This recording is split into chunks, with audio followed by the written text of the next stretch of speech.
Welcome to the Healthy Brain Toolbox. I'm Dr. Ken Charlin, neurologist and host for this show. In each episode, I interview influential people whose work impacts how we live and how we think. My guests are leaders in the health and fitness industry, physicians, scientists. Here you'll find conversations that break down barriers, expand your horizons, and give you the tools you need to protect your health and nourish your aging brain. Welcome to the Healthy Brain Toolbox Podcast. I'm your host, Dr. Kenneth Charlin. Today's guest, and I have to tell you, we are old high school classmates, but we've all gone on in our career. Today's guest is Troy W. Norris. He is a Harvard-trained scientist, published researcher, and founder and chief WellBalance officer of WellBalance and the WellBalanced Institute for Positive Wellbeing. With a background in precision medicine and digital psychiatry, Troy has spent his career at the intersection of science, technology, and human flourishing. After navigating his own journey from burnout and breakdown to renewed clarity and fulfillment, he developed the WellBalance model of positive well-being, a science-backed framework designed to help individuals, leaders, and organizations return to balance and thrive. He is the author of Awakening Your Lotus, Transform Your Life, a guided handbook that blends research, reflection, and practical tools to help people build lives rooted in meaning, resilience, vitality, and connection. Thank you, Troy. I'm so very excited to have you. I love that life has brought us back together. We'll have to catch up on about 40 years, but we won't do that on the podcast. Yeah, well, that's actually a really great introduction. Maybe to just kind of put an exclamation point on it. I spent 40 years of my life being a high-powered executive in the biotech and pharma field, a thought leader in precision medicine, which is essentially not just treating the disease, but treating the person and personalizing treatments to the individual. And hit a really tough point in my life and was searching for answers just as positive psychology was really taking off. And to be honest, was frustrated by it because the academic focus was very much on how do you characterize the feelings of well-being, that age-old question of what is happiness. Very little about, okay, well, what do you do about it? Being the analytical guy and scientist that I am, I started researching, okay, what are the things that we can do to create these feelings of happiness and well-being, put it into a little framework and created a little app on my phone and did it myself over 3-4 months. Made a huge difference. It was reminding me, do this, you're neglecting this part of your life that's very important according to science. Fast forward, we ended up testing whether it was actually valid as a measure of well-being. We compared it to Harvard's Flourish Index and University of Pennsylvania's PermaPlus, the two gold standards to measure feelings of well-being. We correspond with them, but we're additive because we don't just ask how you feel. We ask, how are you living your life? We're the first and so far only experiential model of well-being that meets APA's, the American Psychological Association's guidelines for validity, which are really rigorous. We're definitely reaching people. Yeah. And then we're like, okay, wait, we need to do something with this. So we created the WellBalance Institute to further the research. And then we also started building out a consumer presence, social media presence, and mission-driven organization focused on bringing the science of positive psychology and well-being into people's lives and doing it in a way that's highly personalized. One of the most interesting findings of our second study, the second publication, was that your life situation, what's happening in your life right now, is far and away a bigger driver of well-being than demographic things like age or gender or income. It emphasizes that our sources of well-being and our gaps in well-being are affected by the background of our personality and our identities and how we react to stressors, but much more so, we've developed an assessment, which your listeners can go online at wellbalance.org and take it for free. And it'll give you a personalized profile of your well-being with recommendations to consider to bring very specific aspects of well-being into your life that have been shown by science to make us happier and more resilient. It was good. I'm going to dig into it in a lot more detail. And I will say I'm going through some more business related crises at the moment. Do you let it define your life? Or Yeah. people will say, Well, this too shall pass. Where for me, in one chapter in my life, I got very involved with the Ironman triathlon in general.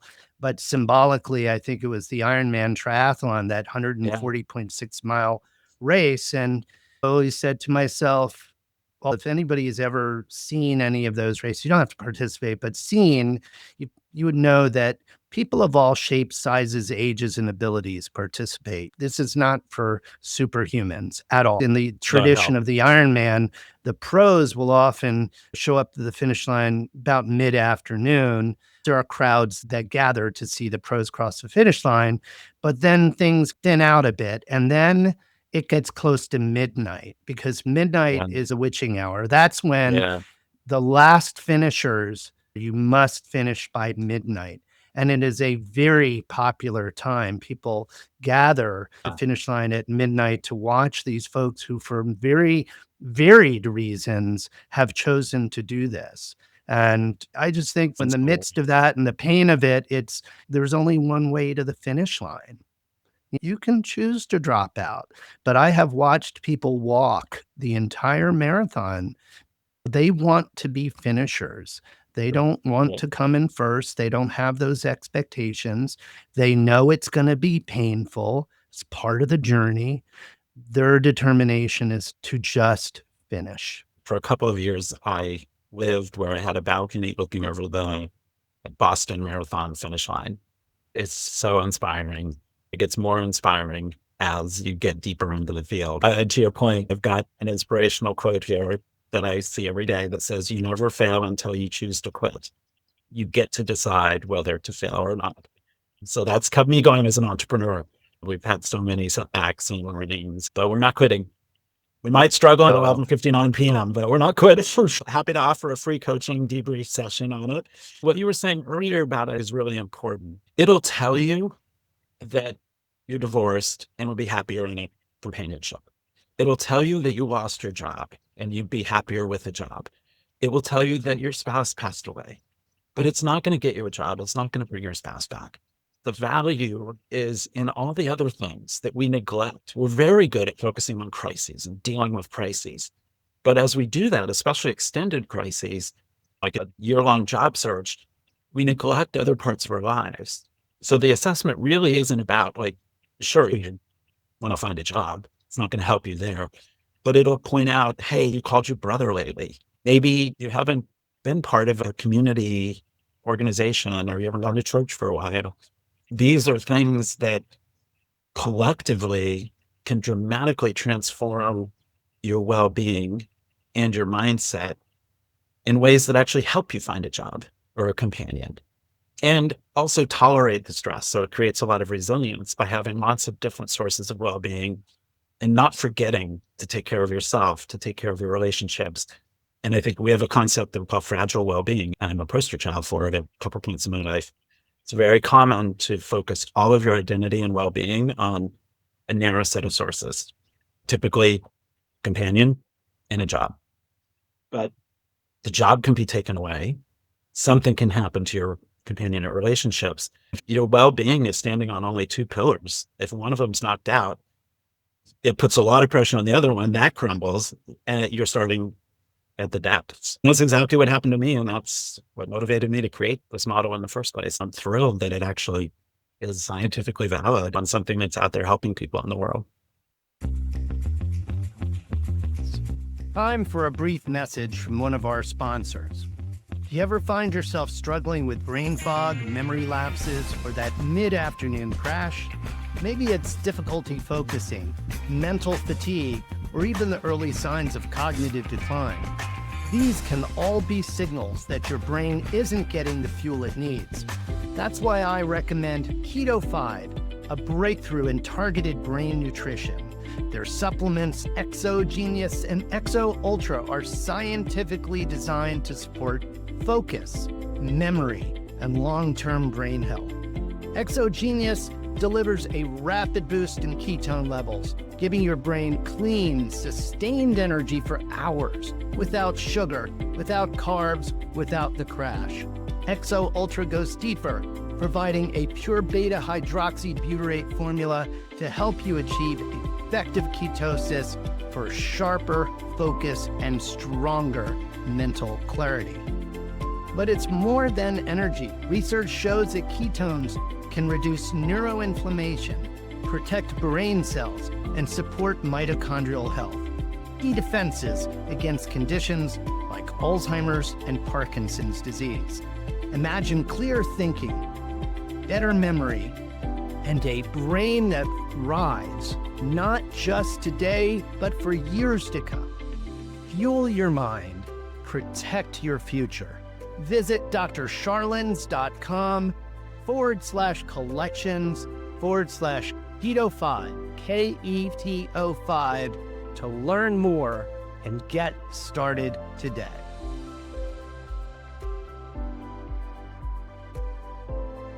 Not devil's advocate at all, but reinforce what you're saying and say maybe the job title isn't so important, but what is important is people's sense of what they're contributing within the context of their professional work.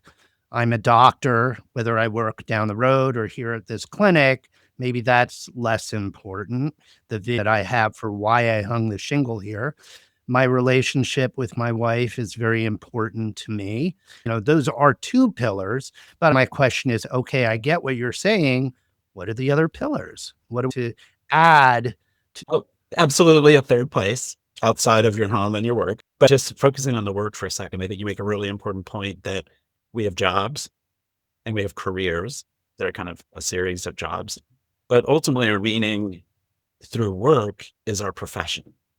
And when we talk about mattering and meaning, one of the things our first study showed is that the number one driver of well-being in the American cohort is feeling a sense of purpose in a social context that creates a feeling that our lives matter. We call it significance because it includes mattering and pride, but it's also about belonging and acceptance and feeling that we are accepted not only for what we do, but for who we are. Even being loved is a really, really important source of what we call significance.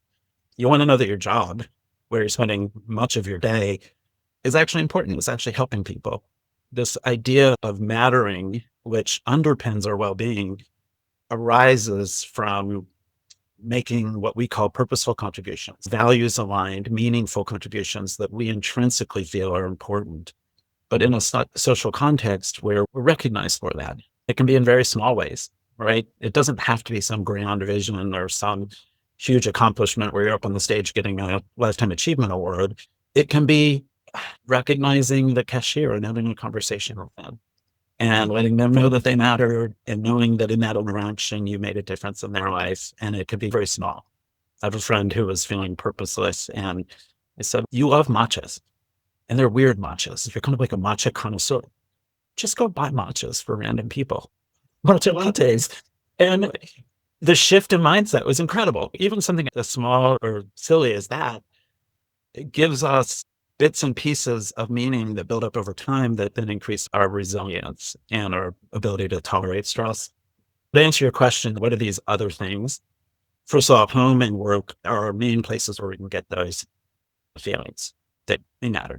Somebody's waiting for us and wants us to come home. Somebody's happy when we arrive at work. The other aspects are taking care of ourselves. We have this strong need to feel that we matter. And we have this strong need to perform and be recognized. If you want, we can get into the evolutionary basis of that. But that can cause us to neglect our self-care, by which I mean both our physical health. It's not rocket science, right? It's rest and sleep, good nutrition, hydration, avoid toxic substances, and move regularly within your capacity. And then on the mental side, it's being engaged, experiencing state of flow, using your brain to create and explore, while also being aware and savoring the present. This is classic. It's not even positive psychology, it's Buddhism. And then we call it reflecting with gratitude, taking that time to reflect on your life and observe the good in your life Well, you were saying you have work stressors going on. It's probably crowding out some of those. And different people will crowd out Yes. different things, Yeah. whether you're an introvert or an Right. extrovert, but it maps to the MBTI personality traits, as well as the Ocean big five traits of personality that will shape the background. The key is to keep doing things that you like to do and that make you happy, and make sure Yeah. that you're allocating your attention and energy to enough of these things that we know make us happy and make us feel fulfilled. If something goes wrong at work, we're fine. We've got other things to do. Social connection is really important. Having shared purpose and a sense of meaning and mattering is really important. And having a community space that's separate from work or home is a proven way to be happier and to be more resilient. If you're having issues with self-care, make it a exercise class, yoga class, mindfulness class, a breathwork class, right? Doing things in community that bring you joy and peace that are separate from our obligation-based ways that we show that we matter. I would say for mine, for somebody who's had such a fitness background, it's the thing that I have not as good at this on the self-care side. I prioritize sleep. We've got the nutrition down. It's about downtime, reflection, Yeah. and being in the moment. Sometimes I say sort of jokingly, because I'm Jewish by birth, but not of strong faith. But that being said, the concept of the Sabbath, of a day of rest and reflection and Yeah. healing and just being, or being with your pets. Pets count. But I said, okay, I'm going to do push-ups every morning, because the plank is one of the most fundamental human movements incorporated in the push-ups. So if you can at least do some push-ups, it's making small habits. Yes. Okay, maybe you can do 5, maybe you can do 10, see how many you can do. And then if you can do 10, maybe you can do 11. If you're exercise, you're making your heart beat and you're building core strength and improving posture. I think there's this important distinction between habits and rituals, which I didn't understand even 3 years ago as I started to get into this. Habits are typically in response to a trigger, whereas rituals are much more circadian. It can either be weekly rituals or daily rituals, and having a daily or weekly ritual that fits into your life, that brings you joy or peace or just a sense of savoring. You hear about gratitude journals and little morning workouts, whatever. These are really important, but there's so many, right? There are 20, 30 different things that we can do. And I think we spend a lot of time doing trial and error to see what works for us. We hope that through the WellBalance assessment, we can help people find, that breathwork class is going to help you, but you really need to do a body scan or progressive relaxation when you're lying in bed at night.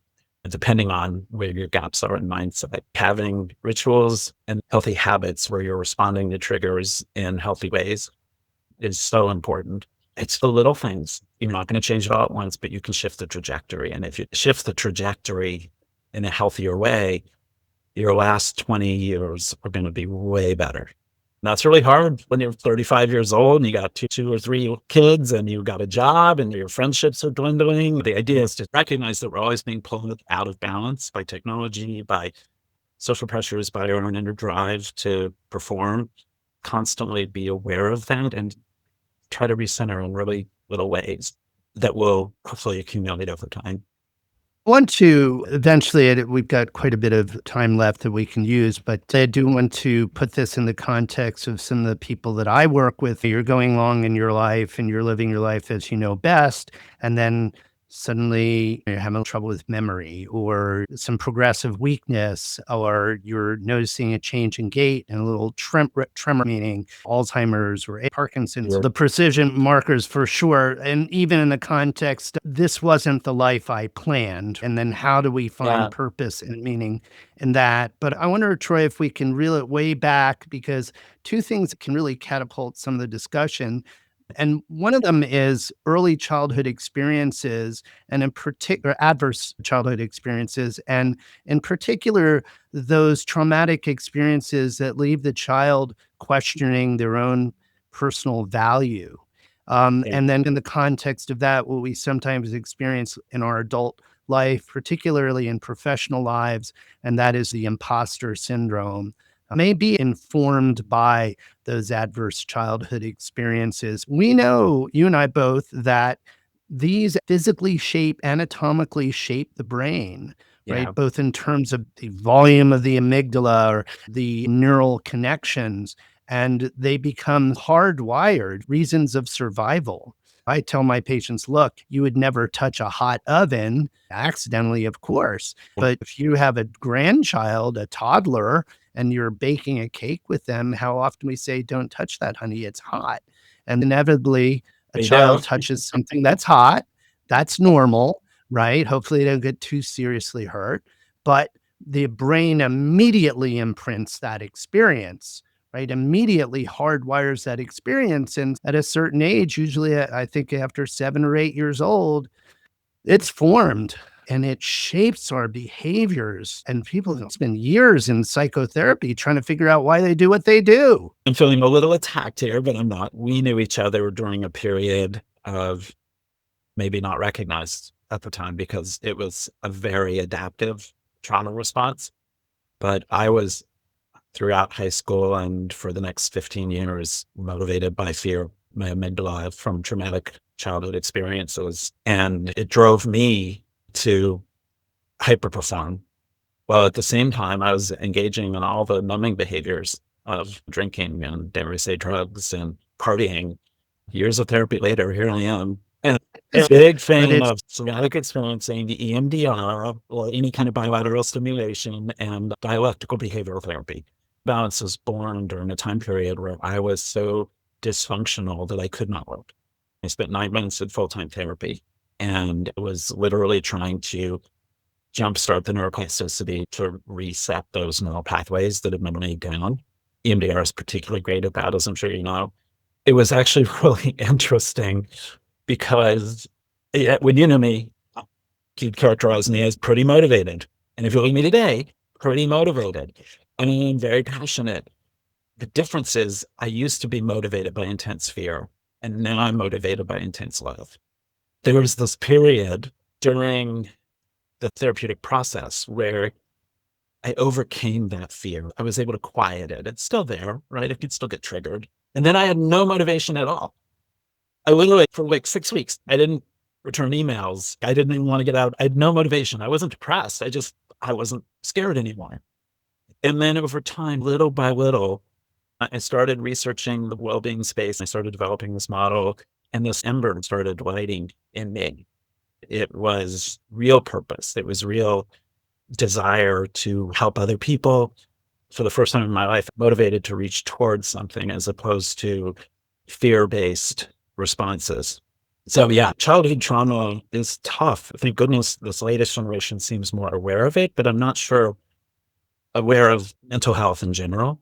I don't know that that comes with any wisdom, and I think it's misused a lot or misinterpreted by 20-something kids. I think increasingly there seems to be sort of a normalization of it. The statistics are crazy in terms of physical and sexual abuse.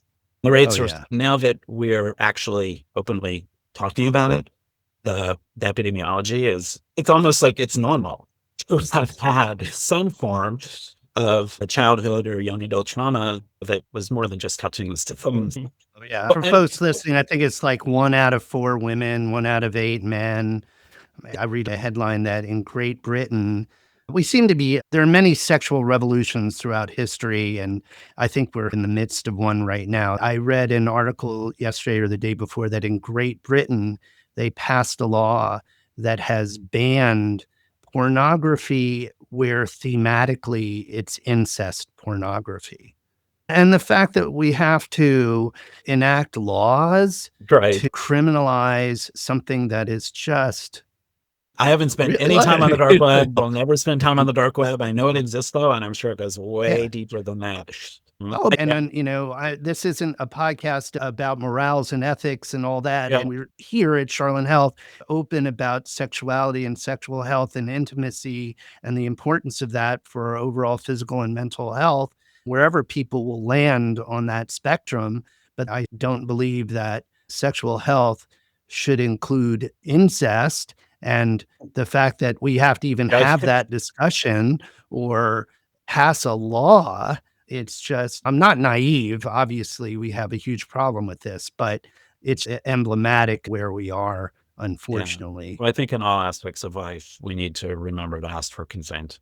whether it's you want to have a conversation with somebody that's important to you. Is this the right time? Is it okay? But I want to bring it back to, because you mentioned imposter syndrome.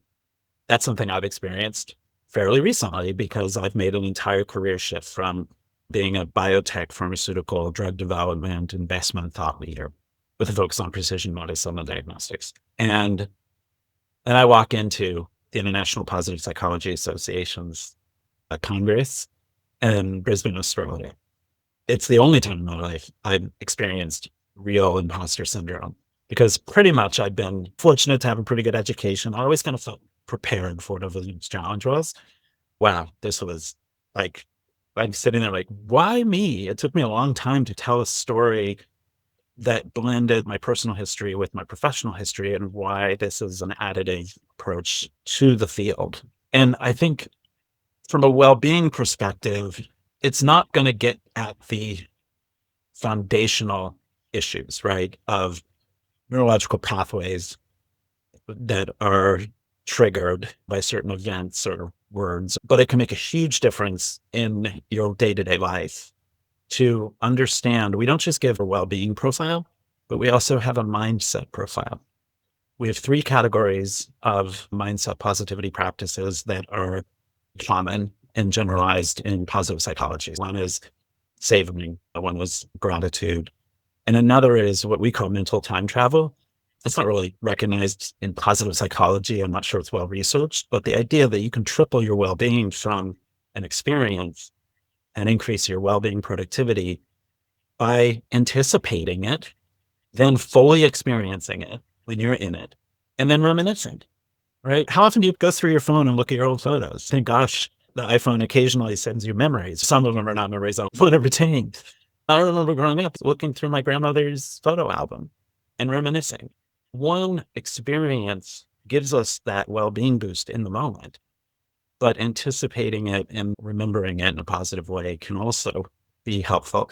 But those are generalized. The key, though, is that based on our past experiences, whether it be trauma or great experiences, based on our personalities, which we can argue as to whether you're born with it or not, some aspect of it we're born with, and the situation you're in right now.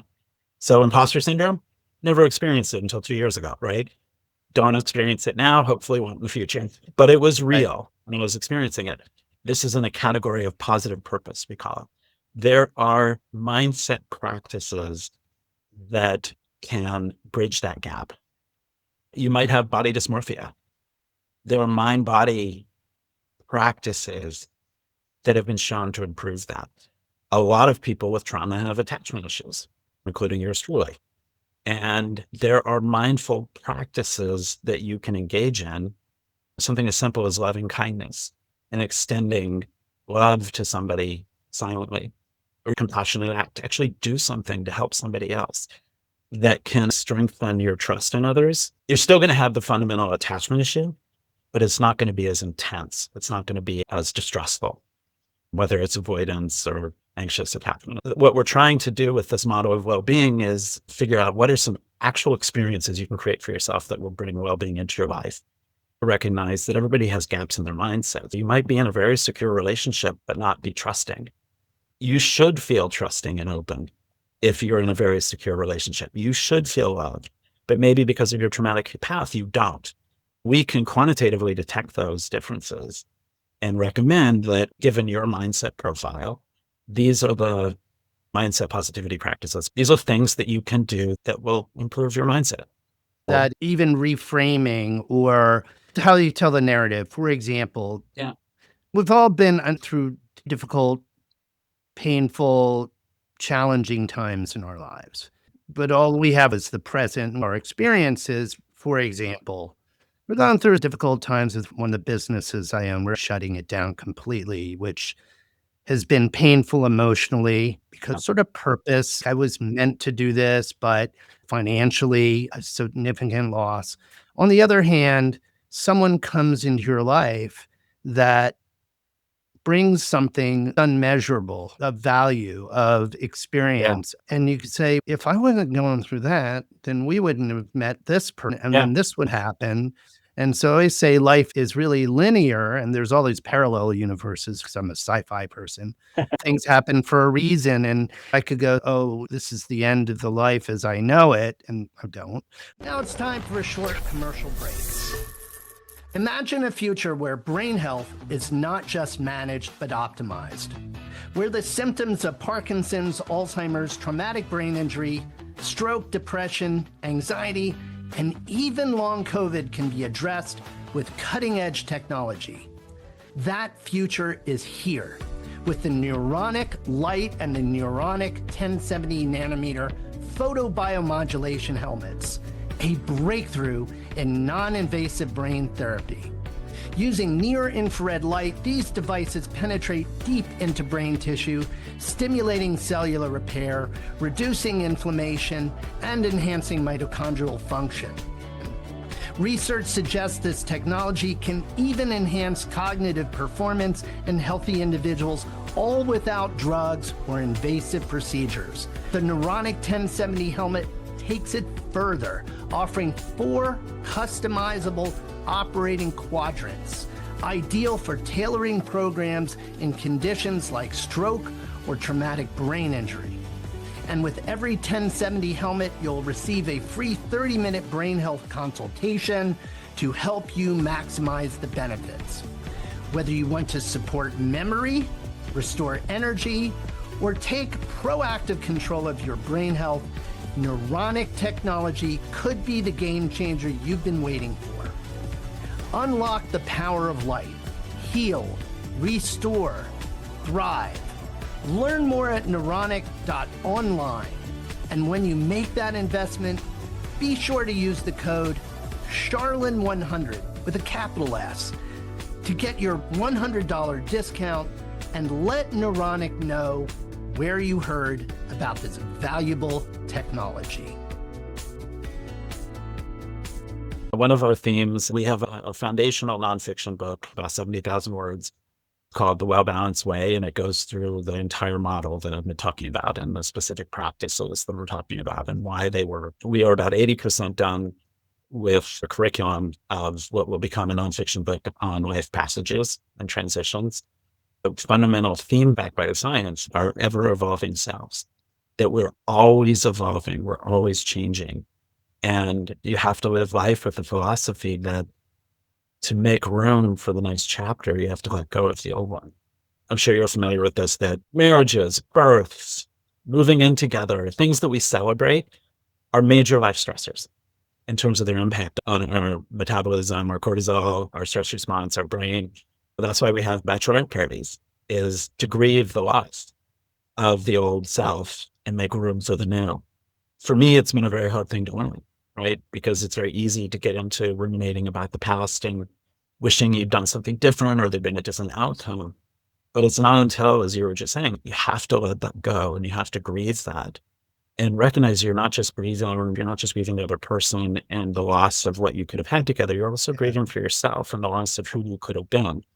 But I think if we proactively go into life knowing that it's this wonderful journey where we are ever evolving and expecting that we're going to evolve, I think that the key to keeping romance alive is to realize every morning when you wake up, you're waking up with a new person and you are a new person. If you think about the conflicts that arise in long-term relationships, a lot of them are because the old version of you or the new version of you is arguing with the old version of them. And the new version of them is arguing with the old version of you because we get trained in these patterns. It's a less intense version of what you were saying in terms of how we train ourselves and behavior based on our experiences. If we approach those conversations, recognizing that this person is very different from the person they were before and that we're ever evolving, I would probably still end up being divorced because I just wasn't evolving in the same direction as the person I chose to have kids with. She's an amazing mom and no regrets. Would have been a lot less painful though, if I'd recognized what was going on in the moment, that I was becoming more myself and she was becoming more her true self. And that's an okay thing.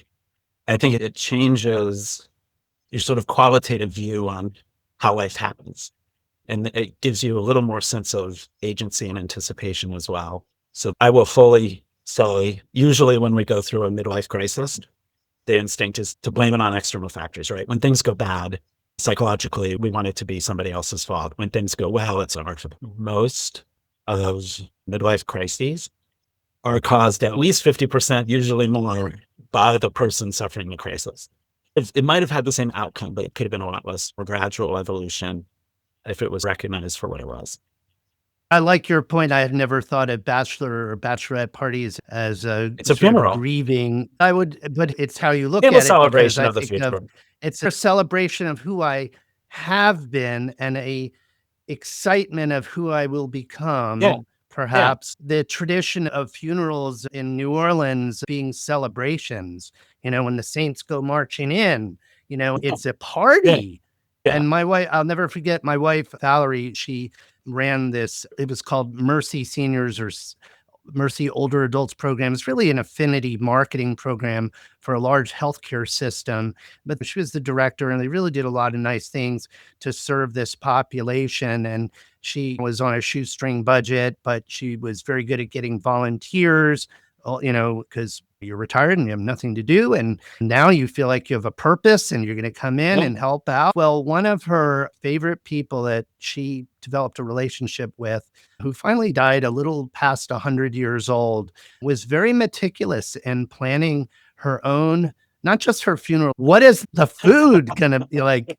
What are they going to eat at the wake? She must have What been are they Jewish. going to And your do? earlier comment, I was born going, but my kids are Jewish. I'm probably more Jewish than anything else, and I intend to be written into the book of life. So, and he's going to be food at my funeral. I was thinking that must be a good segue to another point I wanted to talk about, which is there's this major focus on longevity right now, adding years to your life. We in the healthcare space talk about health span, so disease-free life. Essentially, you might not be extending your longevity, but you're shortening that period of disability and inability to engage in your life. And we talk about well span. So how do you not just stay free of disease or treat disease along the way to extend your health span? How do you make those later years worth living? It's about meaning and purpose, finding new ways to contribute when our minds aren't as sharp as they used to be, as knowledge workers especially, or our kids have gone off to college. A lot of these can be anticipated. I'm absolutely not running your Ironman miles. I am still jogging around the block. And this relates to your evolving identity. We tie our self-worth to who we are and who we try to project externally. Our abilities change. They will change, right? Arthur Brooks talks about this, is a real expert in the area. He focuses more on the idea of shifting from quick wit intelligence to wisdom. Whereas I think our evidence is showing that it's not about the wisdom as much as about and it's not, he's not saying this, but it's about the contribution. What can you give to the world with your capacity you have today? And how does that change? I could never live the lifestyle I had as an investment banker doing biotech multi-billion-dollar deals. No way could I do that right now. But I found a new meaning, a new purpose of taking my life experience, turning it into something scientifically valid that hopefully can help other people's lives, right? And that'll sustain me for a while. But what if I have a stroke? And I can't even do this. We're so adaptable as humans, but there's always a way to find the meaning and purpose that will drive us forward. And I think for us as a team at WellBalance, I didn't go into this thinking I'm really going to be focused on meaning and purpose. But our research points to, if we don't feel that our lives matter, nothing else does. You can work out as much as you want. You can go out to as many parties as you want. You can sleep well. But if you don't feel that you are making valuable contributions to other people's lives and being accepted for who you are, none of that matters. People talk about what we do as wellness. And I'm sure they talk about what you do as wellness, but it's not. I have to correct and say it's well-being and it's well-span. And we want to not just, the catchphrase is, we don't just want to add years to your life. We want to add life to your years. And people reference the Harvard study of adult development, mostly from the 1950s, although they've continued it, and how important social connection and being engaged with others is throughout life. But the most striking thing is how you get this divergence. And you're either healthy and well, or you're not. And if you're not well and when you're 80, 85, you're really not well. If you've seen the charts that they show, whether you're 20, 40, 60, you can shift that trajectory by doing little things, doing the push-ups in the morning, being nice to the cashier, reflecting on what we call a ripple reflection. And that's the idea that where it's a meditation on the impact that you are having on other people's lives, and then extending that out to how that might have affected how they affected other people's lives. And your kindness to the cashier carried home with them. Doing that regularly reinforces your feeling that whether it's small or large, what you're doing matters. That gives life. Right? There's a whole field of motivation where that actually gets you up in the morning, gets you to work out. If you don't feel like it's worth it. Let's take a short commercial break. Looking for a natural boost to keep your brain sharp and your body energized? Discover Everyday Dose, the ultimate coffee alternative packed with lion's mane and chaga mushrooms, collagen, and L-theanine. This creamy blend supports focus, mental clarity, and overall wellness without the caffeine jitters. But coffee's not your only option. Everyday Dose also offers a premium ceremonial-grade matcha sourced from Kagoshima, Japan, and infused with the same ingredients. Whether you go for the mushroom coffee or the matcha, Everyday Dose makes fueling your mind and body a breeze. Taken together, Everyday Dose has the potential to support memory, focus, sleep, nerve regeneration, gut health, immunity, and reduce inflammation, while the collagen gives you healthier skin, hair, nails, joints, and bones. If you'd like to give either of these great products a try, Everyday Dose will send you a free starter kit when you purchase a 30-day supply of coffee or matcha tea. Just use my link to save, www.everydaydose.com/healthybrain, and make Healthy Brain in all capitals. With Everyday Dose, you can drink smarter, feel better, and power through your day naturally. I love this stuff. I do.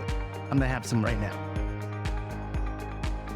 As we're getting toward the end, if we can focus especially on that 60, 65 plus older population where those chronic diseases become a reality, meaning, okay, you've had high blood pressure, but now you're in heart failure, or now you've been told that you're in the earliest stages of Alzheimer's disease, chronic kidney failure, any kind of organ failure. And it may be a very long trajectory for that, but it's okay. Aha, here it is. I knew that I was mortal, but I just didn't know really how this story was going to be. The sort of perception that as we get older, we get increasingly invisible to society. We matter less. And so what I'm hearing you say is that much of this sense of purpose that is so important, it does have to come from within, and no one's going to do that for you, right? No one's going to, okay, here's your box of purpose, just cherish it, or your purpose pill that fixes that.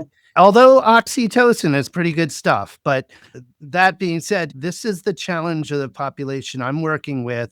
And we're still in a story, right? We're still on the Earth's journey. Yeah, you have this diagnosis condition, and it wasn't planned, it wasn't anticipated, it certainly wasn't desired, but here it is. And I think we started off our discussion about how important it is that people are heard and acknowledged, which is one of the most critical missing pieces from our modern medical model, which is focused on pharmacointervention. I don't have to spend more than 5 minutes with it. Remember the pill that a sales rep tried to drill into your brain. Exactly. It's a great topic. We've been working for the last 6 months or so, and we'll be launching in a couple of months an academy in the personalized well-being model. We're having different pathways, precision pathways, where we have tailored curriculum that based on their data are more likely to make a difference in someone's personal life. One of our categories is difficult diagnoses. And these sort of life-changing diagnoses, I think there's a famous study where they compared lottery winners to recent paraplegics and evaluated their well-being And over the course of the year, they converged. And so we talk about this concept of hedonic adaptation, which is if you don't have enough variety, if you keep doing the things you like that are comfortable and familiar, over time you get less well-being from them. So we recommend a breadth of things to keep it interesting, and within a category, how you engage with it to fight hedonic adaptation. And there's something called the hedonic adaptation prevention model. And the good thing is that hedonic adaptation also works in response to negative events. There's a process where it gets less painful over time. We see this in grieving with difficult diagnoses. It doesn't just happen automatically. Some of it happens automatically, but we can accelerate the process by finding new ways to fill our well-being chalice with all the different aspects of well-being within our new capacities. I think it matters a lot, mostly because this is more common and probably a harder challenge, is dealing with chronic health condition, whether it's survived stroke or pulmonary hypertension that you'd have to move out of your 2-story house because you can't get up and down the stairs. I think those difficult diagnoses are really very much about patience and resilience, but also doing those little things that you can still do within a category, or finding new things that stimulate your mind, keep your body healthy within the constraints. You may have to find new community because you can't go to your run club anymore, and new activities and new people, and ultimately new purpose. And I think, obviously, I've been fortunate not to go through that yet. But as I think ahead to when it will happen, what the science says is that just starting small, just taking that step. If you can go for a walk outside, go for a walk outside. Do things that, be in nature, even if you're in a wheelchair. Connect with people. Call that person. You'd be surprised. They're probably lonely too. And it's funny because the busiest people you're more hesitant to call are the loneliest. And so pick up the phone and call. Don't text and ask if you can call. Just call. What a pleasant show surprise. Up at their house. When was the last time you showed up Yeah. at somebody's house unannounced? Yeah. Maybe that's a little Yeah. too far. It comes down to having an understanding of what makes us happy, and then going through a process of finding new and different ways within your capacity to live a vibrant life despite the constraint. And again, we're so resilient. And I'm sure there's some brain chemistry going on, some neuroplasticity going on in all of this. I think the key, though, is agency and knowing that, yeah, this happened to you. It sucks. But it did not take away your ability to choose what you're going to do with the next hour. I think this is an Navy SEAL thing, right? To break down really hard, overwhelming, daunting exercises into very small pieces, spending less time thinking about how daunting that journey is and more time thinking about, oh, cool, I get to go to the physical therapist today because I really like that one person who's working on my knee or whatever. And finding and being aware of those little sources of happiness and joy that you can have even when you feel like shit. I don't know if that helps. And sometimes you need more intensive intervention. We are not set up to be a mental health practice. It's not our intention at all. And if something trips over into the clinical degree of distress, then absolutely to avail yourself of whatever resources you can there. WellBalance is offering coaching. We have a coach coalition, and we just launched. We have a professional assessment that's more comprehensive and nuanced. We're onboarding coaches new. We have 25 signed up. We launched it at the International Coaching Federation Summit 3-4 months ago. So we'll be able to soon refer people to trained practitioners trained in the WellBalance life approach. I'm a health, wellness, and life coach. But honestly, the chat coach we developed based on our knowledge is way better than me. I didn't encourage people to go to our chat coach. If you have a single issue or problem, you'll hear my voice, but it's not me. It's my voice clone. And it's way better at bringing the right ideas and or questions to the table to address specific issues than me as a human. So we don't necessarily do coaching, although I do pro bono for science and other professionals that I work with. We'll do it. We barely scratched the surface A wonderful conversation. This is Troy Norris, who is a Harvard-trained scientist, publisher, researcher, writer, and founder and chief well-balance officer at WellBalance and WellBalanced Institute. Troy, before we say goodbye, folks do want to find out more, or if you're having a special event, something you'd like people to know about, can you give us an idea where we need to go and what we need to do? Two things. The hub is wellbalance.org. It's all one word, like New Balance, Fit Balance. And you can access our assessment, our chat coach, soon our academy, all of the things that I've been talking about, as well as a set of resources. We're mission driven, so everything digital, all of our digital products are on a pay what you can basis. Most of our members can't afford to pay right now in their lives. And so that's why we went to this policy. So pretty much everything is available for free, even if you see a price on it. Social media, our handle is at WellBalanced Lotus. Instagram, Facebook are the best. We're also on every other channel. You'll get the full story on Instagram or Facebook. Check us out. Or email me at troy@wellbalance.org. I've been out there for about a year and a half now. We've grown a community of 48,000 people between social media, newsletters, 700 members. Now this year, it's about making a community of real people talking to each other. Thank you. I look forward to visiting with you in the near future. I'm pleased to reconnect, Ken. Listeners, I hope you enjoyed this. Thanks for your time. We're going to support your podcast soon. I hope one's in the works. Hi, everyone. Dr. Ken Charlin here with the Healthy Brain Toolbox. I'd love to hear from you. If you have general questions about brain health, neurology, or the science of keeping your brain sharp, send them to questions@healthybraintoolbox.com. I'll be reading your questions on the upcoming episodes. Please remember, these need to be general questions. Can't answer personal medical questions or provide individual medical advice. So if you've ever wondered about brain health strategies, lifestyle tips, new research, or the future of neuroscience, send those questions in. I look forward to hearing from you, and who knows, you might even hear your question featured on the show. Thank you for tuning in to the Healthy Brain Toolbox podcast. I hope today's conversation gave you new insights to protect and nourish your brain. Be sure to subscribe, leave a review, and share this episode with anyone looking to take control of their health. Until next time, stay sharp and keep learning.